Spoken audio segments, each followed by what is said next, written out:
Thank you, Jordi and Antonio. I'm sorry to interrupt the hands-on session, which looked very attractive and interactive. So my discussion will be about weaning from mechanical ventilation, which is an extremely important issue because it concerns all mechanically ventilated patients surviving the ICU. These are my conflict of interest. Please note that as an inventor of the smart care system, I'm still working with Draeger. There are many different questions about weaning, and it covers a very complex field. So to try to make it more schematic, but to synthesize it, it was proposed by the Consensus Conference to speak about three different issues, three different groups of patients, if you wish. Regarding weaning, the first group, the first because it's the largest, are patients for whom weaning is simple. Simple means that they are able to sustain spontaneous breathing at the first attempt. And in this group, of course, the question, the issue is to detect the good time at which they are able to sustain spontaneous breathing as early as possible. So it's simple weaning for them. It does not mean that it's simple for the organization. The second group are patients we call difficult weaning, which means they do not tolerate spontaneous breathing at the first attempt. They need several ones, maybe up to 1 week. And there is usually a reason explaining why they fail. And most often, not all the time, but most often it's a reason you can treat. So in this group of patients, the main issue is to understand why they fail and to give the adequate treatment. And then there is the third group called prolonged weaning. And in the definition, which is quite arbitrary, it will say that it's more than 1 week or more than 3 attempts. These are patients who stay a very, very long time in the ICU. Those who becomes completely dependent from the ventilator. So it's not a large group, it's a small number of patients, but it's really patients you remember and you see staying a long time. And for this group, the issues are really the global management about sleep, psychological problems, nutrition, etc. I will not focus on this group because I think it's even a different issue. There have been a number of studies briefly looking at the incidence and the outcome of these three groups. This was the first one. Saying the first group include approximately 60% of the patients, so simple weaning. The second group, 26%. The third group, 14%, just to give you an idea. And it seems that this is a summary of the 4 studies which have done this prospectively. There are other big studies going on. And it seems that in the largest trial, the 2 first ones, the first group is really the largest, 60% or even more. And the third group, which I mentioned briefly, is the one with the highest mortality, the prolonged weaning. In 1994, we published the first large randomized trials on weaning from mechanical ventilation. 1 year after, Esteban published a very similar study. And one thing in common in the 2 studies was to show, and that was not very clear at that time, that the way you manage mechanical ventilation during weaning, the strategy you use, has an enormous influence on the outcome of weaning, the duration of mechanical ventilation. If you use one mode versus another, you may result in twice the time spent by the patient on the ventilator. So weaning is not only what the patient is doing, is he recovering, it's also the way we manage the ventilator. And interestingly, in this study, pressure support, for instance, did very good. It was the best option to separate the patient from the ventilator. In Esteban's study, it did worse. It was similar to SIMV. SIMV, which in all studies, in all this one and other randomized trials, is always the poorest technique for weaning.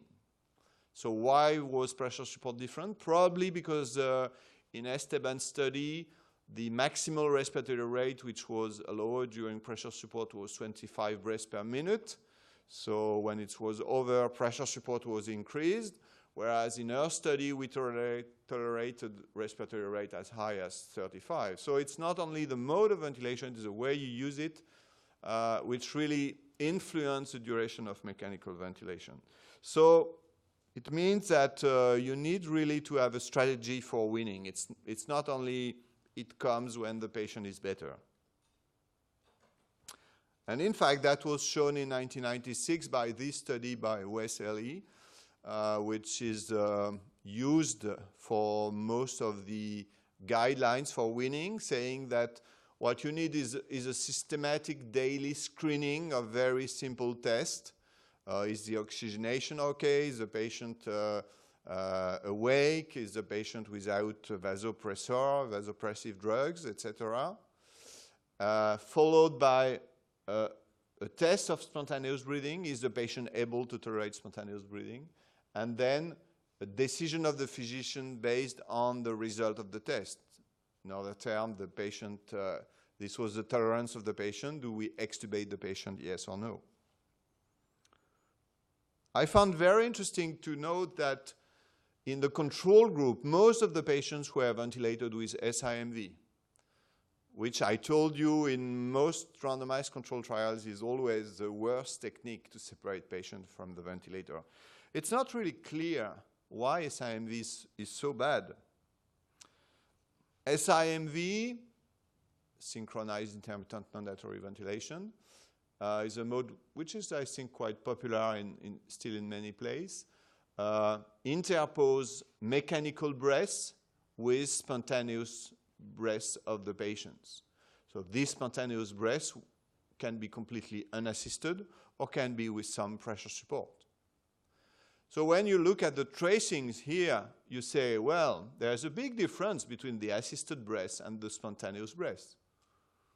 It's very clear. However, when you look at what the patient is really doing, there is absolutely no difference between the controlled breaths or the spontaneous breaths. In other terms, as a clinician, you're completely blinded to what the patient is doing. And the purpose of the Wes Ely study was to say you need something to identify that the patient is able to breathe spontaneously. You cannot take the information from the ventilator, especially when you use SIMV or assist control. That's a very important message. Even if you calculate respiratory mechanics or so ever, you have to test directly if the patient can breathe alone. So it means that in your strategy, you need screening tools. One of the most, the best studied tool is the F/VT ratio, the ratio of the respiratory rate to tidal volume. And it comes from this observation where you have the tidal volume here of patient connected to the ventilator, and just a few minutes after disconnection, and here the respiratory rate under the mechanical ventilator and after disconnection. And if you just measure the respiratory rate and the tidal volume with a spirometer at that time, you can predict whether the patient is going to clinically fail the weaning trial and of course, the extubation if you would extubate the patient. For instance, the ratio is about 100. For instance, if the tidal volume is a bit lower than 300 and the respiratory rate is a bit higher than 30, it makes a ratio which is higher than 100. And it was proposed by Martin Tobin, saying it's very interesting, especially when you do the test in a patient in whom you have no idea whether he can tolerate spontaneous breathing, and you find that the ratio is low. So it's an indicator that maybe you can try a spontaneous breathing trial. However, it has been used in many clinical studies, and the clinical studies say, well, it doesn't seem to be useful. And this is a very interesting observation because it looks a complicated slide. It's all the studies which use the F over VT. And many of these studies said it's useless. It does not help. And the reason why it doesn't help is in fact indicated here. This is the number of patients who succeed the trial. In this study, it was approximately 50%, which means that you test a patient, it may be 50% a success, 50% a failure. And in this situation, you have a great degree of uncertainty. It's very useful to have a screening tool. However, if you use a screening tool in these studies, which in fact had more than 80% of the patients who succeeded the trial, it's completely useless to have a screening test. So a screening test is useful very early on, at a stage where you're completely uncertain whether the patient will tolerate or not this spontaneous breathing trial. If you use late, when you are pretty sure that the patient will succeed, it's useless. Another screening test may be a low pressure support test, because the low pressure support test is in fact even easier to do because you don't have to disconnect the patient from the ventilator. You just turn to 7 of pressure support and no PEEP. I recommend no PEEP. And you just look if the patient tolerates over a few minutes, and then you can go for a longer trial. And I think in my practice, I find this very useful. The next question is a low pressure support test sufficient to say that your patient can be extubated?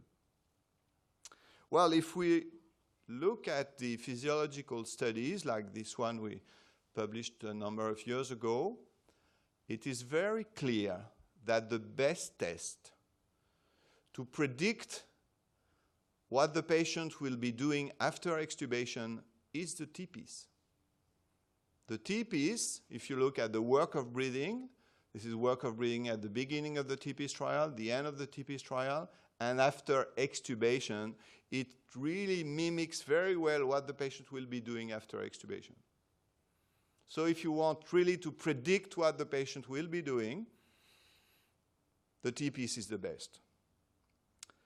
And in fact, it probably explained that in the randomized trials, which compared T-piece to a low pressure support test, in fact, there was even slightly more patients who succeeded, or if you wish, less patients who failed with pressure support.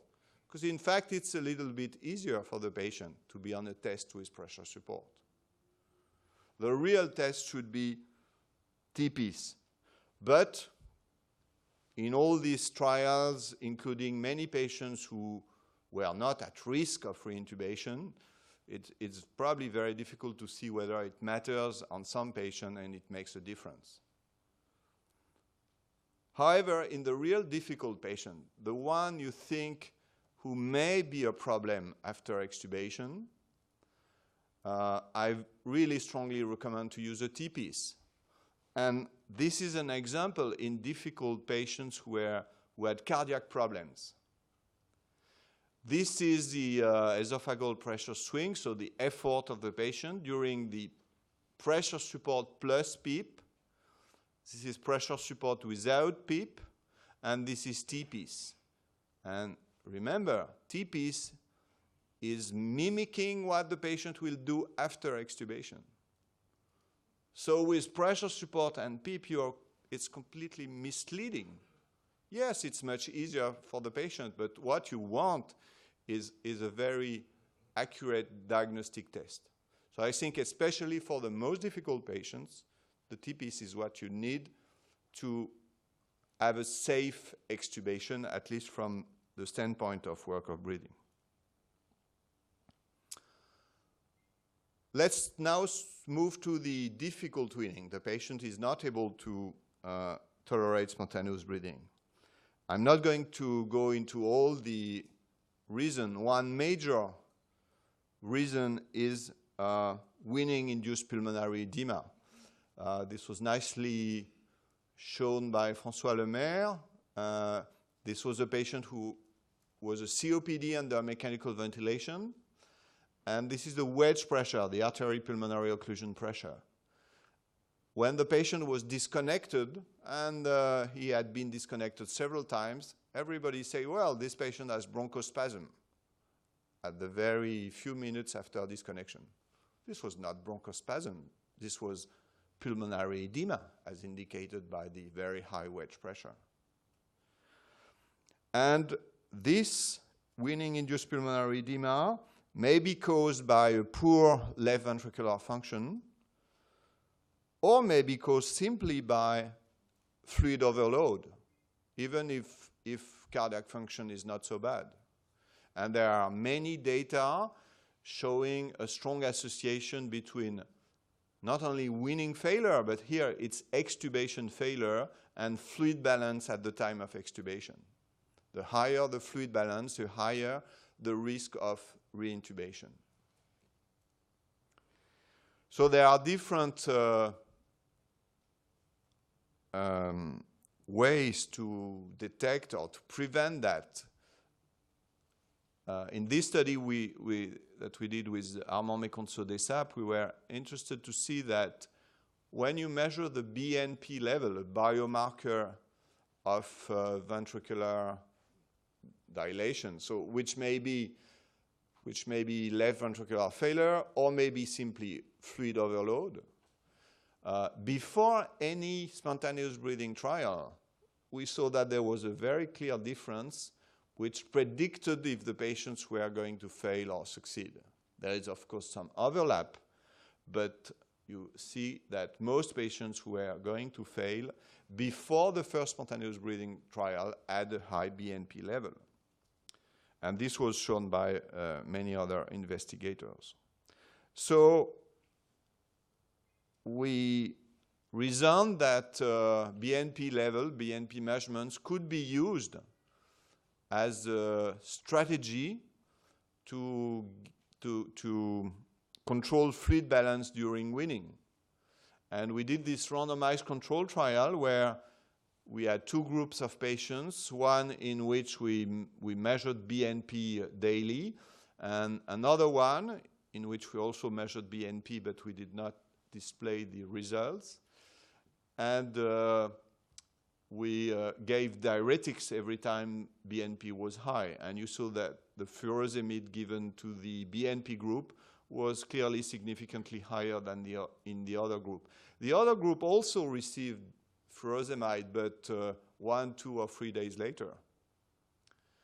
And the fluid balance was more negative in the BNP group compared to the usual care.